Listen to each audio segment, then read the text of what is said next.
In the words of a famous man here in this country, Hiya naman tayo.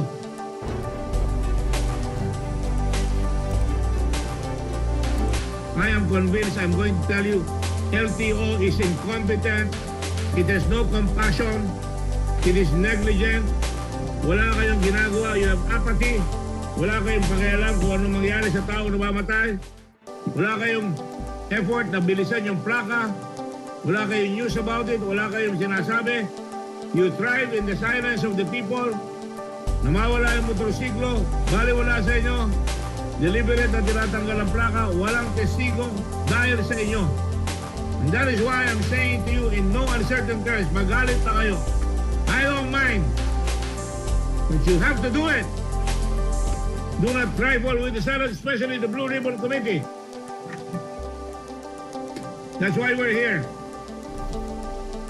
I will ask another question. Bukod doon sa taxes, will the BIR please compute for me next week, next time we have a hearing, you better report how much taxes you collect every year from the motorcycles. Is that clear, Mr. Bernardino? In that case, Your Honor, if it pertains to the total tax collections, we will need to have, it will be under the confidentiality rule under Section 270 of the Tax Code, Your Honor. But this is a general statement of how much you collect. You mean to tell me you're exempted from telling your Senate who decides on the budget how much you collect totally? I'm not asking you for individual taxes. Okay, Your Honor. We will note that request, Your Honor. Okay. The answer is yes, sir. Yes, Your Honor. Now, I ask again, DOTR, is there anybody from DOTR? Undersecretary Yebra, Yes, are you Your still there? Yes, Your Honor. Yes. What is the plan of Yes, we are here, Your Honor. What is the plan of DOTR in solving the conflicting interest of PPI, JKG, yung isang bidder ninyo, and Trojan, JH, Tonjis? Di ba may conflicting interest yan, kaya may kapos kayong 2 taon na hindi nabigyan ng plaka? Totoo po ba yan? Go ahead and continue. Excuse me? Yes, Mr. Chair. Good afternoon po. Steve Pastor po from the Department of Transportation. Yes, Mr. Chair, we are in full coordination with our LTO po with regard to resolving the issues of the procurement issues po of LTO with regard to the conflicting bidders for the plate numbers po.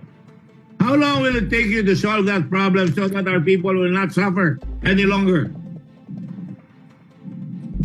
And why are you not investigating this? Why does it take the Senate to investigate all the shenanigans there of motorcycles being sold for at 36% interest, or for that matter, not being given a certificate of registration, and they're being given invoices which are arbitrary, capricious, and utterly corrupt? What are you doing about that?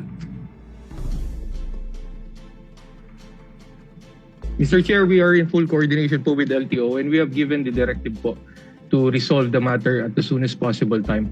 To cite an example, Mr. Chair, there was an issue in Cebu with regard to certain manufacturers, and we coordinated with LTO in Region 7, Your Honor, that it should be resolved already.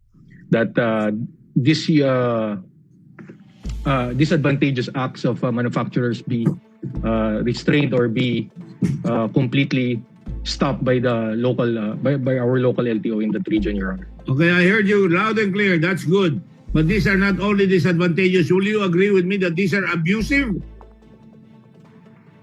Yes, Mr. Chair. Yes, Your Honor. Yeah, they're big people pressing Region 7 that they should not interfere with what is happening there because there are many big people involved. Yes, Your Honor. Do you know who they are? I'm not going to ask a question. We're not lawyers. I ask questions that I know the answer for. I just want you to know. What is the answer? Where is the paper? Remember, you're under oath. You just said yes, there are big people. Who are these big people? Some big personalities, Mr. Undersecretary, and you said so yourself, that are intervening in behalf of these big four. I don't mind. Sometimes we politicians have to ask, but not to intervene.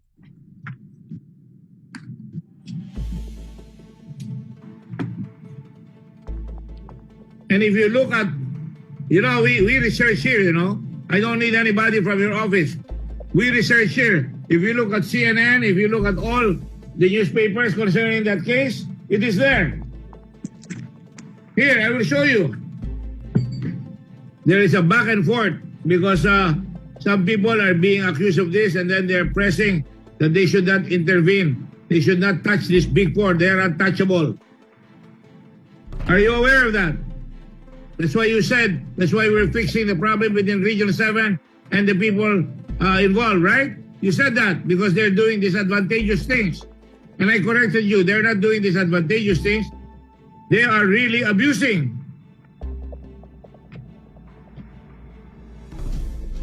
Tapos binabaligtad pa yung mga tao. Abangan na lang sa susunod na kabanata. Tatuwahin ko na mismo dapat si Secretary ng DOTR.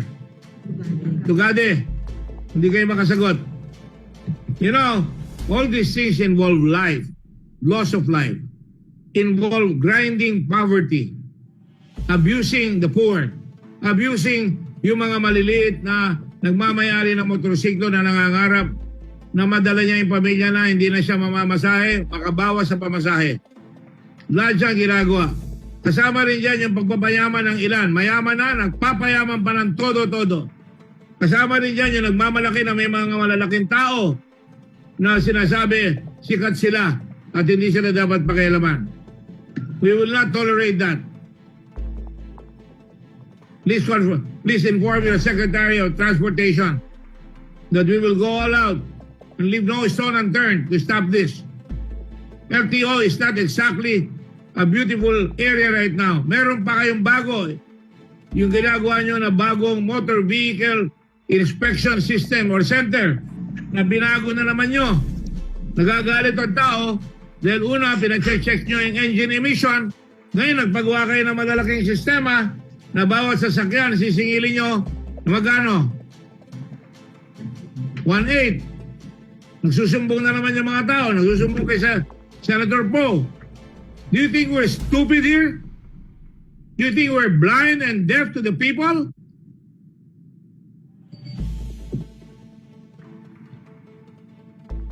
Mr. Secretary, do you have an answer? Yes, Your Honor, we are aware po of the certain issues po with the MBIS and we will attend po the hearing set by the Committee of Senator Grace po next week. That's good, because I'll be there as well. But we will also conduct another Blue Ribbon hearing. And we will go all out to make sure that we ferret out all the shenanigans that's going on out there, the foolish people there, even the business who are performing unethical acts. This is a case which involves the masa. Yung masang Pilipino na gusto lang umabante. You wouldn't even think yung kita nila ay masasaktan ka. Sila yung maliit na kita mahalaga sa kanila tapos titirahin ng 36%. Wala pang security. Babawiin yung motorsiklo pag hindi nakabayad. At kailangan pa singilin ng insurance. Hindi nyo pinoproteksyonan yan. Nakalagay sa Constitution yan. We must protect the people. You took an oath like me.